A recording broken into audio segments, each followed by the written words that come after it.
nidaamka difaaca gantaalaha ee S-300 oo ay Ukraine lahayd. waxaa kaloo Ruushku soo riday 8 diyaaradood oo kuwa dagaalka oo ay ku jiraan Su-27 iyo helikobteriska oo ay Ukraine iyagana leedahay. marka lagu daray buu 6 diyaaradood aan cidina wadin muddadii 24 saacadood ahayd ee la soo dhaafay. wasaaradda difaaca Ruushka ayaa sidoo kale ku dhawaaqday Axaddii in diyaaradaha dagaalka ee Su-34 ay burburiyaan xarun militari oo dhanka cirka oo ay leedahay Ukraine, iyadoo xustay in ciidamada dhanka cirka ee ku dagaalama diyaaradaha Su-34 ee Ruushku leeyihiin ay burburiyeen kaabayaasha militari ee qaab dhismeedka militari. wasiirka arrimaha dibadda ee Ukraine Dmitry Kuleba ayaa isagu waxa uu sheegay in mutadawiciin ka kala socda 12 waddan oo ay ku soo qulqulayaan dalkiisa si ay uga barbar dagaalamaan ciidanka Ukraine ee dagaalka kula jira Ruushka. Mr. Kuleba ayaa shir jaraa'id oo uu qabtay Axaddii shalay waxa uu ku sheegay in caalamka oo dhani uu maanta garab taagan yahay Ukraine. tirada dagaalyahanada voluntariga ee ajaanibka ay doonayeen inay yimaadaan Ukraine ay ilaa haatan gaarayaan 20,000 oo qof. wargeyska Washington Post waxa uu sheegay inaanay weli caddayn dalalka ay dagaalyahanadani u soo mari doonaan ama ay ka soo geli doonaan gudaha Ukraine. waxaana wargeysku baahiyeen dagaalyahanada shisheeye ilaa hadda soo gaaray gudaha Ukraine ay ka yimaadeen waddamadii midowgii Sofiyeeti ka tirsanaan jiray, balse warbaahinta ayaa ka hadashay in dagaalyahano ka kala socda Japan, Britain iyo Maraykanku ay gaadheen gudaha Ukraine.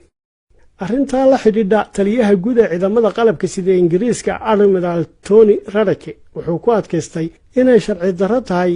oo aanay waxtarna keenaynin dagaal ay Ukraine kaga qayb qaataan dhaqdhaqaaqyada muwaadiniinta UK ee u dooda arrimaha Ukraine, isagoo ugu baaqay inay raadiyaan siyaabo kale oo ay ku taageeraan Ukraine si ay uga hortagto duulaanka Ruushka.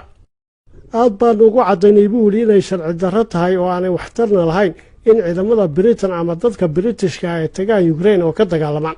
wasaaradda arrimaha dibadda ee Britain ayaa muwaadiniinteeda waxay kula talisay inaanay u safrin Ukraine, waxayna ka codsatay dadkii joogay inay ka soo baxaan oo kaga soo baxaan si ammaana.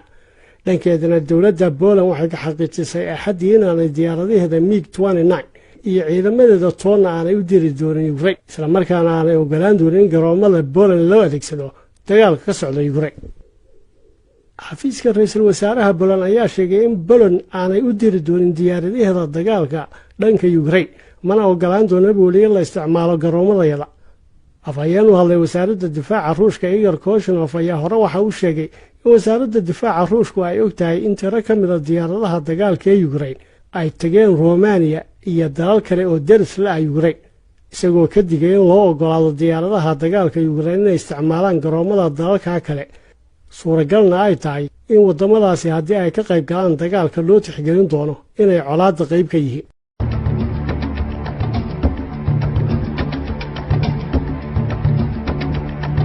waxaana wanaagsan daawadayaal waa mar kale iyo barnaamijkeennii xogta dagaalka oo aynu ku soo qaadanayno dhacdooyinka kala dambeeyey ee maalintii 11aad ee dagaalka ka socda jamhuuriyadda Ukraine, halkaasoo ay ciidamada Ruushku ka sameeyeen horumar dhanka dagaalka qabsadeenna meelo cusub, sidoo kalena ay haatan 18 kilomitir oo keliya u jiraan bartamaha magaalada Kiev ee caasimadda. ku soo dhowaada barnaamijka.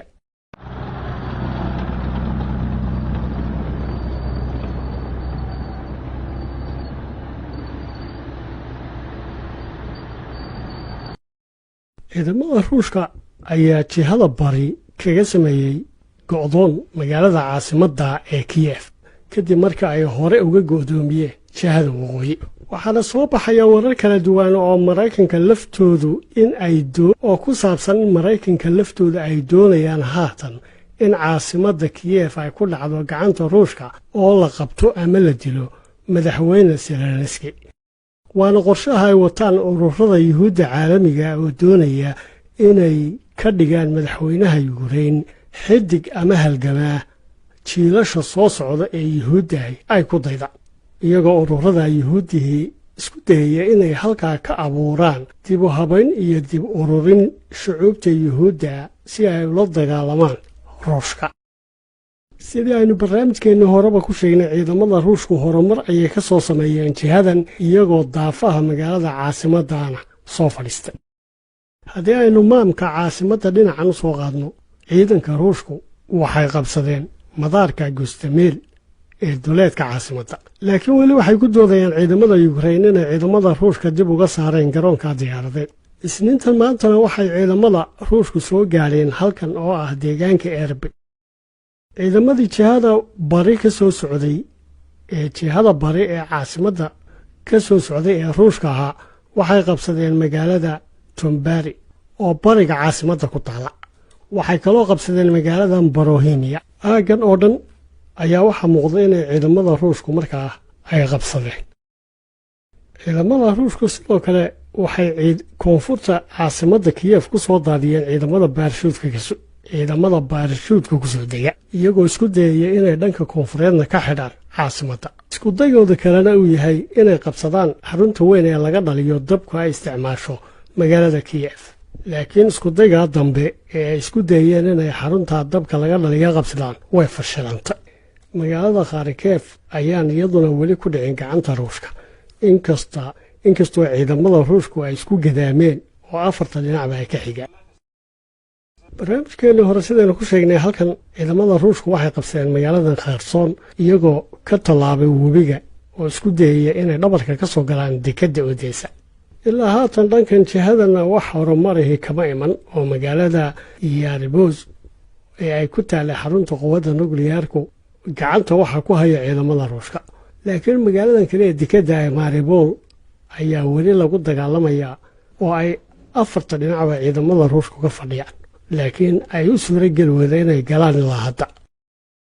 dagaalkuna maalinba xigta isbeddelkiisu waxa uu noqday mid sii yaraanaya oo aagagii markii hore inkastoo ay jiraan meelo la kala qabsanayo haddana aanay sidii hore u degdegaynin. halkani waa dhulka ay xukunto caasimadda Kiev, dhulka oo aad u ballaaran haddana tirada dadka ku nool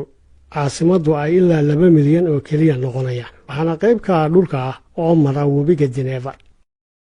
ciidamada Ruushku isniintii maanta waxay qabsadeen magaaladan Erbil. marka ay qabsadeen magaalada macnaheedu waxa weeye inay gudaha u soo gelayaan dhulka ay xukunto caasimaddu,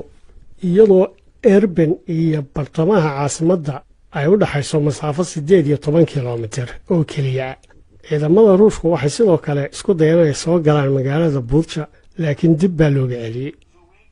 sidoo kale ciidamada Ukraine waxay sheeganayaan inay qabsadeen oo dib u xoreeyeen magaalada Gostomel oo ah meesha uu ku yaallo garoonka weyn ee diyaaraduhu ee dhanka ciidamada loo isticmaalo. inkastoo magaalada iyo madaarku ay kala duwan yihiin oo ciidamada Ukraine ay sheeganayaan haatan inay magaaladii ka saareen ciidankii Ruushka, laakiin garoonkii diyaaradaha ama madaarkii aan la ogeyn cidda gacanta ku haysa. halkan sidaynu sheegnay koonfurta caasimadda ciidamada Ruushku waxay ku soo daadiyeen ciidankooda baarishuudka ku daata si ay dhabarka dambe uga maraan oo go'doomiyaan magaalada Kiev, xilli ay dhinacyada bariga iyo weliba jihada waqooyi barina ay kaga soo socdaan. waana qorshe ay Ruushku uga dan leeyihiin cabsigelinta iyo cadaadiskana ku saarayaan dadweynaha ku nool magaalada iyo ciidanka difaaciya, iyadoo magaalada caasimadda dagaalka ka socdaana uu noqday ka ugu weyn ee waddanka, xilli magaalooyinka ku yaallay xuduudda Ruushka iyo Ukraine badankoodii aan lagu kala bixin. godoominta lagu sameeyo magaalada caasimadduna waxay keenaysaa inay yimaadaan baahiyihii lagama maarmaanka ah sida shidaalka, dabka elektriga, cuntada, isgaarsiinta iyo waxyaabo badan oo ay uga baahan tahay gobollada ku xeeran iyo dalka dibaddiisaba. hore waxay u garaaceen ciidamada Ruushku xaruntii TV-ga dowladda Ukraine, sidoo kalena waxay dumiyeen idaacaddii dowladdu lahayd. Ukraine waxay ku dhawaaqday inay soo dhaweynayso dagaalyahanada mutadawiciinta ee ka socda 52 waddan oo caalamka. waddamada Afrika iyo Ingiriiska ayaan iyagu ku jirin liiska mutadawiciinta. dhanka kalena digniinta Ruushku uu bixiyey kadib diyaaradaha Poland iyo garoomadeeda diyaaradaha ayaa ka baxay inay qayb ka qaataan hawsha ka socota Ukraine. wasaaradda difaaca ee Ruushka ayaa waxay sheegtay Axaddii in ciidamada Ruushku ay duqeeyeen oo ay carqaladeeyeen saldhigga ciidamada cirka ee Ukraine ee Strakostinef iyagoo adeegsanaya hubka ridada dheer ee saxda. ciidamada qalabka sida ee Ruushku waxay sii wadaan bay yidhaahdeen duqeymaha ay ku hayaan kaabayaasha militariga Ukraine. subaxnimadii 6 Maarch weeraraa lagu qaaday hubka ridada dheer ee saxda saldhigga ciidamada cirka ee Ukraine ee u dhow Starokostinev waa naafo haatan ayuu yidhi afhayeenka wasaaradda gaashaandhigga ee Ruushka Korneyl Igor Konashikov. waxa uu intaa ku daray in ciidamada gantaalaha ee Ruushku ay sidoo kale burburiyeen nidaamka difaaca gantaalaha ee S-300 oo ay Ukraine lahayd. waxa kale oo Ruushku soo riday 8 diyaaradood oo kuwa dagaalka oo ay ku jiraan Su-27 iyo helikobteriska oo ay Ukraine iyagana leedahay. marka lagu daray buu 6 diyaaradood aan ciidina wadin muddadii 24 saacadood ahayd ee la soo dhaafay. wasaaradda difaaca Ruushka ayaa sidoo kale ku dhawaaqday axadii in diyaaradaha dagaalka ee Su-34 ay burburiyaan xarun militari oo dhanka cirka oo ay leedahay Ukraine, iyadoo xustay in ciidamada dhanka cirka ee ku dagaalama diyaaradaha Su-34 ee Ruushku leeyihiin ay burburiyeen kaabayaasha militari ee qaab dhismeedka militari. wasiirka arrimaha dibadda ee Ukraine Dmitry Kuleba ayaa isagu waxa uu sheegay in mutadawiciin ka kala socda 12 waddan oo ay ku soo qulqulayaan dalkiisa si ay uga barbar dagaalamaan ciidanka Ukraine ee dagaalka kula jira Ruushka. Mr. Kuleba ayaa shir jaraa'id oo uu qabtay axadii shalay waxa uu ku sheegay in caalamka oo dhani uu maanta garab taagan yahay Ukraine. tirada dagaalyahanada voluntariga ee ajaanibka ay doonayeen inay yimaadaan Ukraine ay ilaa haatan gaarayaan 20,000 oo qof. wargeyska Washington Post waxa uu sheegay inaanay weli caddayn dalalka ay dagaalyahanadani u soo mari doonaan ama ay ka soo geli doonaan gudaha Ukraine. waxaana wargeysku baahiyeen dagaalyahanada shisheeye ilaa hadda soo gaaray gudaha Ukraine ay ka yimaadeen waddamadii midowgii Sofiyeeti ka tirsanaan jiray, balse warbaahinta ayaa ka hadashay in dagaalyahano ka kala socda Japan, Britain iyo Maraykanku ay gaadheen gudaha Ukraine. arrintaa la xidhiidha taliyaha guud ee ciidamada qalabka sida Ingiriiska Admiral Tony Radake wuxuu ku adkaystay inay sharci darro tahay oo aanay waxtarna keenaynin dagaal ay Ukraine kaga qayb qaataan dhaqdhaqaaqyada muwaadiniinta UK ee u dooda arrimaha Ukraine, isagoo ugu baaqay inay raadiyaan siyaabo kale oo ay ku taageeraan Ukraine si ay uga hortagto duulaanka Ruushka. aad baan ugu caddaynay buu yidhi inay sharci darro tahay oo aanay waxtarna lahayn in ciidamada Britain ama dadka Britishka ay tagaan Ukraine oo ka dagaalamaan. wasaaradda arrimaha dibadda ee Britain ayaa muwaadiniinteeda waxay kula talisay inaanay u safrin Ukraine, waxayna ka codsatay dadkii joogay inay ka soo baxaan oo kaga soo baxaan si ammaana. dhankeedana dowladda Poland waxay ka xaqiijisay axadii inaanay diyaaradaheeda MiG-29 iyo ciidamadeeda toonna aanay u diri doonin Ukraine, isla markaana aanay ogolaan doonin in garoomada Poland loo adeegsado dagaalka ka socda Ukraine. xafiiska ra'iisul wasaaraha Poland ayaa sheegay in Poland aanay u diri doonin diyaaradaheeda dagaalka dhanka Ukraine, mana ogolaan doonin in la isticmaalo garoomadayada. afhayeen u hadlay wasaaradda difaaca Ruushka Igor Koshinov ayaa hore waxa uu sheegay in wasaaradda difaaca Ruushku ay ogtahay in tiro ka mid ah diyaaradaha dagaalka ee Ukraine ay tageen Romania iyo dalal kale oo deris la ah Ukraine,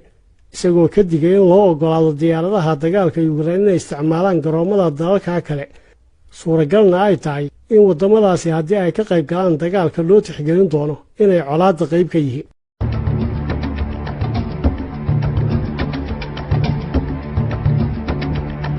waxaana wanaagsan daawadayaal waa mar kale iyo barnaamijkeennii xogta dagaalka oo aynu ku soo qaadanayno dhacdooyinka kala dambeeyey ee maalintii 11aad ee dagaalka ka socda jamhuuriyadda Ukraine, halkaasoo ay ciidamada Ruushku ka sameeyeen horumar dhanka dagaalka qabsadeenna meelo cusub, sidoo kalena ay haatan 18 kilomitir oo keliya u jiraan bartamaha magaalada Kiev ee caasimadda. ku soo dhowaada barnaamijka.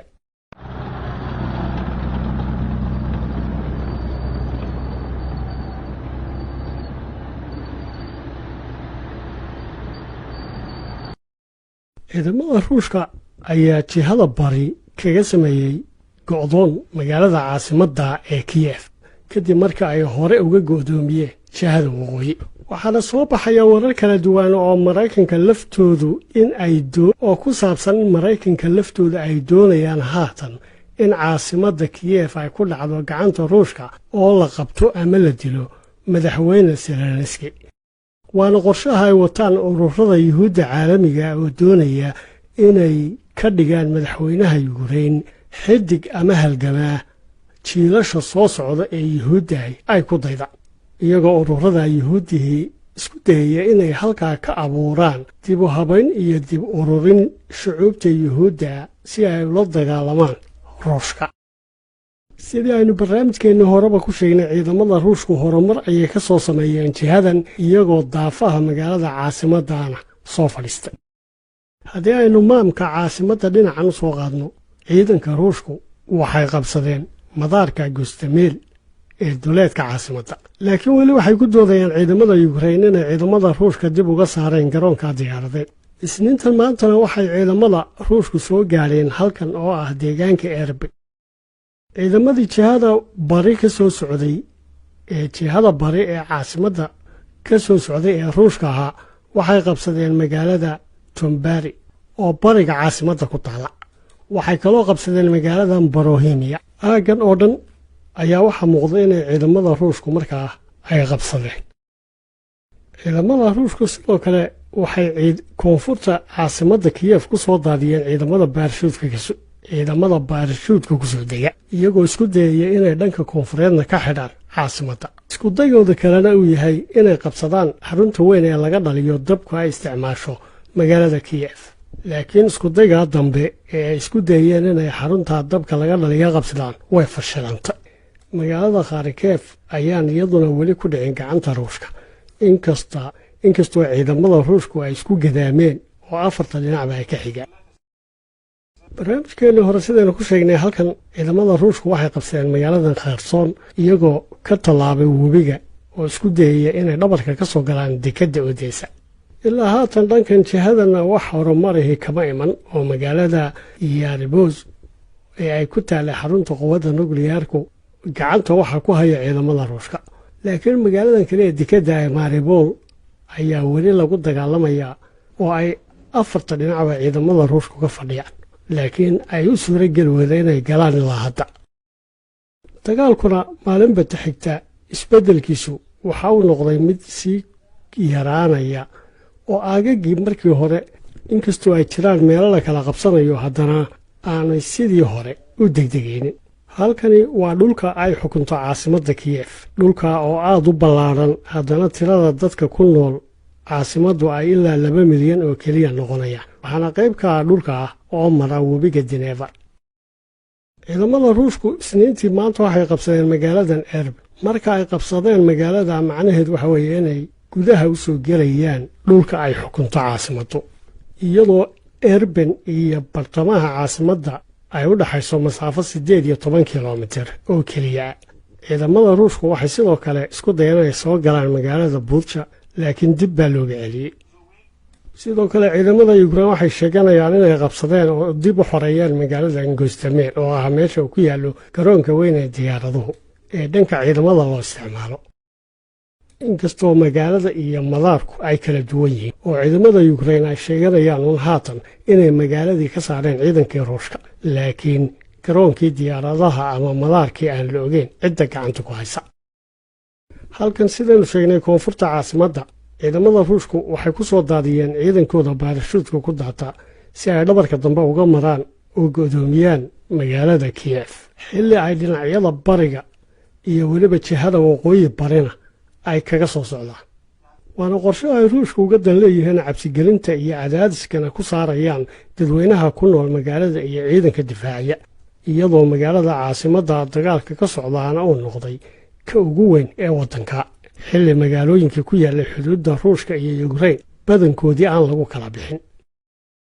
godoominta lagu sameeyo magaalada caasimadduna waxay keenaysaa inay yimaadaan baahiyihii lagama maarmaanka ah sida shidaalka dabka elektriga cuntada isgaadhsiinta iyo waxyaabo badan oo ay uga baahan tahay gobollada ku xeeran iyo dalka dibaddiisaba hore waxay u garaaceen ciidamada ruushku xaruntii tv-ga dowladda yukrain sidoo kalena waxay dumiyeen idaacaddii dowladdu lahayd yukrainna waxay ku dhawaaqday inay soo dhoweynayso dagaalyahanada mutadawiciinta ah ee ka socda 52 waddan oo caalamka waddamada afrika iyo ingiriiska ayaan iyagu ku jirin liiska mutadawiciinta dhanka kalena digniinta ruushku uu bixiyey kadib diyaaradaha Poland iyo garoomadeeda diyaaradaha ayaa ka baxay inay qayb ka qaataan hawsha ka socota yukrain wasaaradda difaaca ee ruushka ayaa waxay sheegtay axaddii in ciidamada ruushku ay duqeeyeen oo ay carqaladeeyeen saldhigga ciidamada cirka ee yukrain ee Starokostinev iyagoo adeegsanaya hubka ridada dheer ee saxda. ciidamada qalabka sida ee Ruushku waxay sii wadaan bay yiraahdeen duqeymaha ay ku hayaan kaabayaasha militariga Ukraine. subaxnimadii 6 Maarch weeraraa lagu qaaday hubka ridada dheer ee saxda. saldhigga ciidamada cirka ee Ukraine ee u dhow Starokostinev waa naafo haatan ayuu yidhi afhayeenka wasaaradda gaashaandhigga ee Ruushka Korneyl Igor Konashikov. waxa uu intaa ku daray in ciidamada gantaalaha ee Ruushku ay sidoo kale burburiyeen nidaamka difaaca gantaalaha ee S-300 oo ay Ukraine lahayd. waxa kale oo Ruushku soo riday 8 diyaaradood oo kuwa dagaalka oo ay ku jiraan Su-27 iyo helikobteriska oo ay Ukraine iyagana leedahay. marka lagu daray buu 6 diyaaradood aan ciidina wadin muddadii 24 saacadood ahayd ee la soo dhaafay. wasaaradda difaaca Ruushka ayaa sidoo kale ku dhawaaqday axadii in diyaaradaha dagaalka ee Su-34 ay burburiyaan xarun militari oo dhanka cirka oo ay leedahay Ukraine, iyadoo xustay in ciidamada dhanka cirka ee ku dagaalama diyaaradaha Su-34 ee Ruushku leeyihiin ay burburiyeen kaabayaasha militari ee qaab dhismeedka militari. wasiirka arrimaha dibadda ee Ukraine Dmitry Kuleba ayaa isagu waxa uu sheegay in mutadawiciin ka kala socda 12 waddan oo ay ku soo qulqulayaan dalkiisa si ay uga barbar dagaalamaan ciidanka Ukraine ee dagaalka kula jira Ruushka. Mr. Kuleba ayaa shir jaraa'id oo uu qabtay axadii shalay waxa uu ku sheegay in caalamka oo dhani uu maanta garab taagan yahay Ukraine. tirada dagaalyahanada volunteeriga ee ajaanibka ay doonayeen inay yimaadaan Ukraine ay ilaa haatan gaarayaan 20,000 oo qof. wargeyska Washington Post waxa uu sheegay inaanay weli caddayn dalalka ay dagaalyahanadani u soo mari doonaan ama ay ka soo geli doonaan gudaha Ukraine. waxaana wargeysku baahiyeen dagaalyahanada shisheeye ilaa hadda soo gaaray gudaha Ukraine ay ka yimaadeen wadamadii midowgii Sofiyeeti ka tirsanaan jiray. balse warbaahinta ayaa ka hadashay in dagaalyahano ka kala socda Japan, Britain iyo Mareykanku ay gaadheen gudaha Ukraine. arrintaa la xidhiidha taliyaha guud ee ciidamada qalabka sida Ingiriiska Admiral Tony Radack wuxuu ku adkaystay inay sharci darro tahay oo aanay waxtarna keenaynin dagaal ay Ukraine kaga qayb qaataan dhaqdhaqaaqyada muwaadiniinta UK ee u dooda arrimaha Ukraine, isagoo ugu baaqay inay raadiyaan siyaabo kale oo ay ku taageeraan Ukraine si ay uga hortagto duulaanka Ruushka. aad baan ugu caddaynay buu yidhi inay sharci darro tahay oo aanay waxtarna lahayn in ciidamada Britain ama dadka Britishka ay tagaan Ukraine oo ka dagaalamaan. wasaaradda arrimaha dibadda ee Britain ayaa muwaadiniinteeda waxay kula talisay inaanay u safrin Ukraine, waxayna ka codsatay dadkii joogay inay ka soo baxaan oo kaga soo baxaan si ammaana. dhankeedana dowladda Poland waxay ka xaqiijisay axadii inaanay diyaaradaheeda MiG-29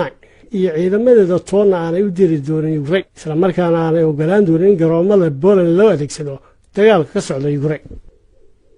xafiiska ra'iisul wasaaraha Poland ayaa sheegay in Poland aanay u diri doonin diyaaradaheeda dagaalka dhanka Ukraine, mana ogolaan doono booliye la isticmaalo garoomadayada.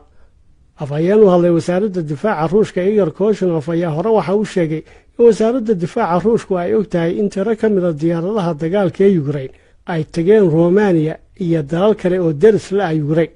isagoo ka digay in loo ogolaado diyaaradaha dagaalka Ukraine inay isticmaalaan garoomada dalalka kale. suuragalna ay tahay in wadamadaasi haddii ay ka qayb galaan dagaalka loo tixgelin doono inay colaadda qayb ka yihiin.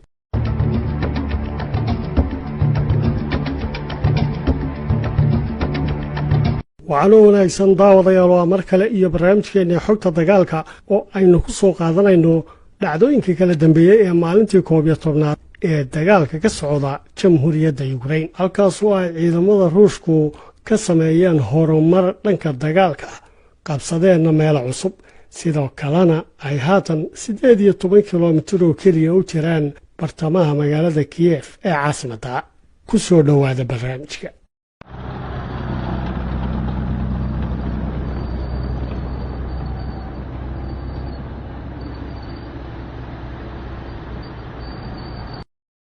ciidamada Ruushka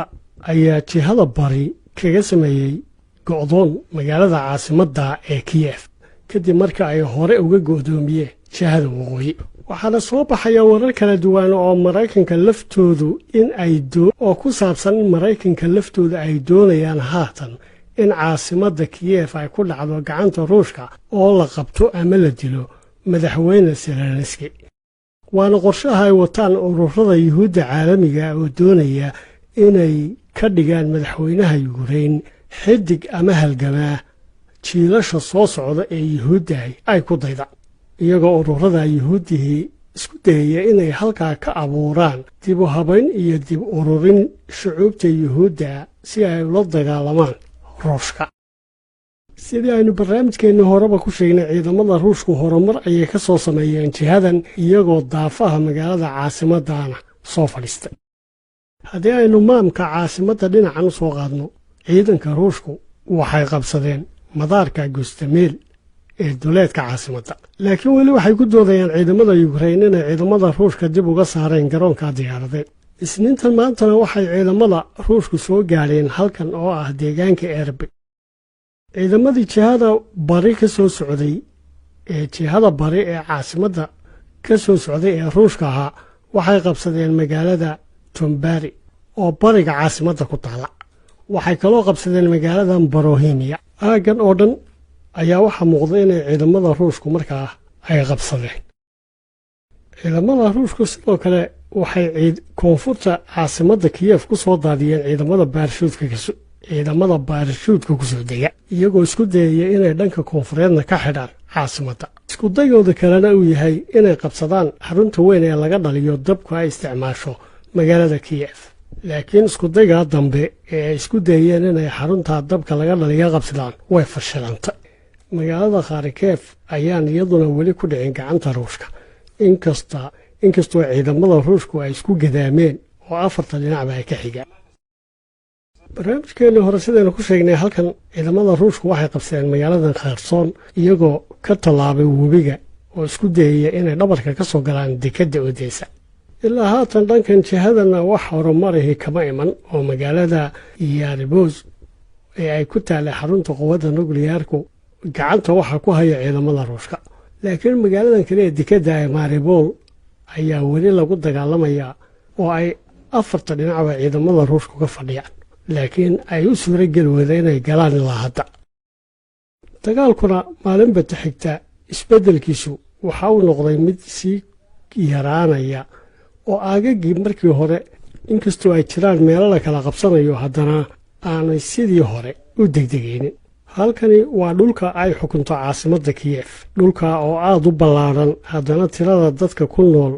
caasimaddu ay ilaa 2 milyan oo keliya noqonayaan waxaana qayb ka ah dhulka ah oo mara webiga dineevar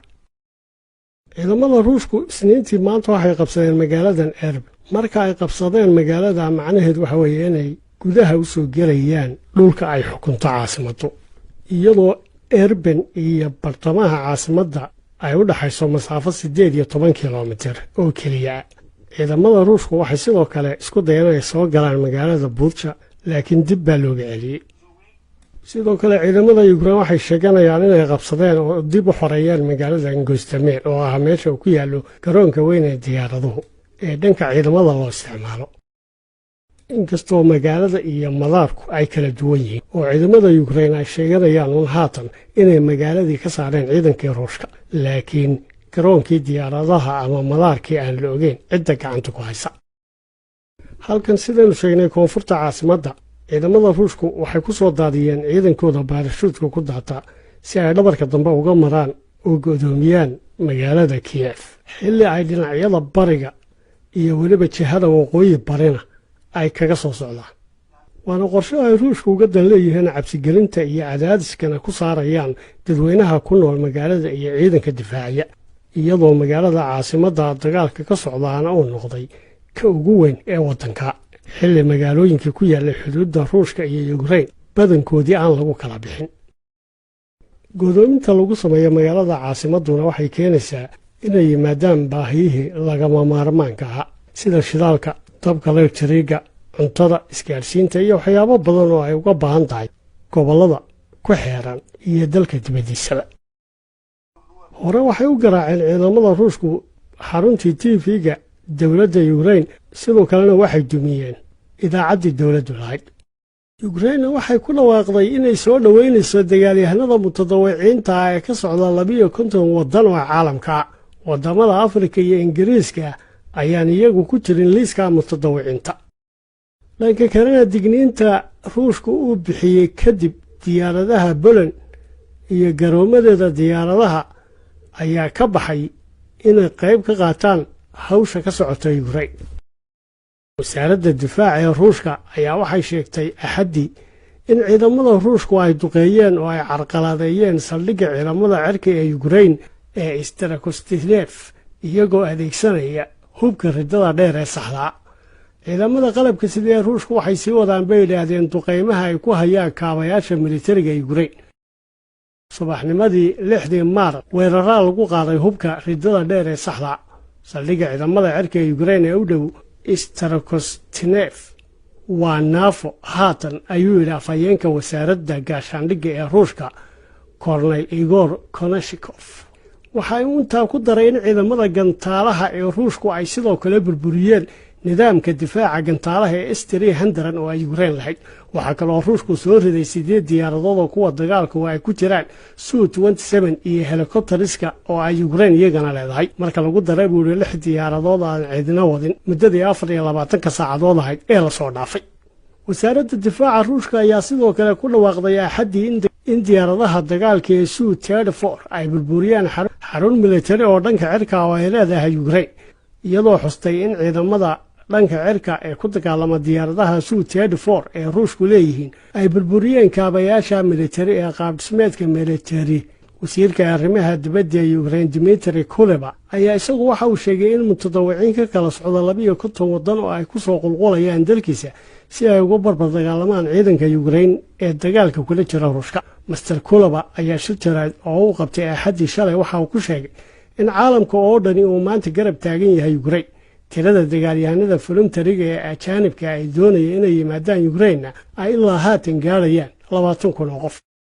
wargeyska Washington Post waxa uu sheegay inaanay weli caddayn dalalka ay dagaalyahanadani u soo mari doonaan ama ay ka soo geli doonaan gudaha Ukraine. waxaana wargeysku baahiyeen dagaalyahanada shisheeye ilaa hadda soo gaaray gudaha Ukraine ay ka yimaadeen wadamadii midowgii Sofiyeeti ka tirsanaan jiray. balse warbaahinta ayaa ka hadashay in dagaalyahano ka kala socda Japan, Britain iyo Mareykanku ay gaadheen gudaha Ukraine. arrintan la xidhiidha taliyaha guud ee ciidamada qalabka sida Ingiriiska Admiral Tony Radack wuxuu ku adkaystay inay sharci darro tahay oo aanay waxtarna keenaynin dagaal ay Ukraine kaga qayb qaataan dhaqdhaqaaqyada muwaadiniinta UK ee u dooda arrimaha Ukraine, isagoo ugu baaqay inay raadiyaan siyaabo kale oo ay ku taageeraan Ukraine si ay uga hortagto duulaanka Ruushka. aad baan ugu caddaynay buu yidhi inay sharci darro tahay oo aanay waxtarna lahayn in ciidamada Britain ama dadka Britishka ay tagaan Ukraine oo ka dagaalamaan.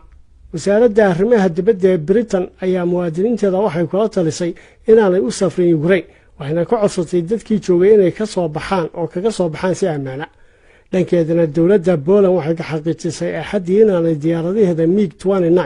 iyo ciidamadeeda toonna aanay u diri doonin Ukraine, isla markaana aanay ogolaan doonin in garoomada Poland loo adeegsado dagaalka ka socda Ukraine. xafiiska ra'iisul wasaaraha Poland ayaa sheegay in Poland aanay u diri doonin diyaaradaheeda dagaalka dhanka Ukraine, mana ogolaan doonin in la isticmaalo garoomadayada. afhayeen u hadlay wasaaradda difaaca Ruushka Igor Koshinov ayaa hore waxa uu sheegay in wasaaradda difaaca Ruushku ay ogtahay in tiro ka mid ah diyaaradaha dagaalka ee Ukraine ay tageen Romania iyo dalal kale oo deris la ah Ukraine, isagoo ka digay in loo ogolaado diyaaradaha dagaalka Ukraine inay isticmaalaan garoomada dalalka kale. suuragalna ay tahay in wadamadaasi haddii ay ka qayb galaan dagaalka loo tixgelin doono inay colaadda qayb ka yihiin.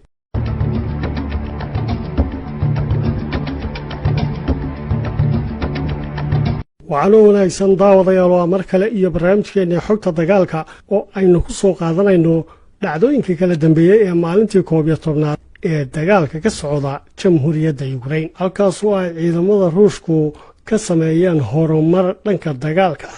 qabsadeenna meel cusub, sidoo kalena ay haatan 18 kilomitir oo keliya u jiraan bartamaha magaalada Kiev ee caasimadda. ku soo dhowaada barnaamijka.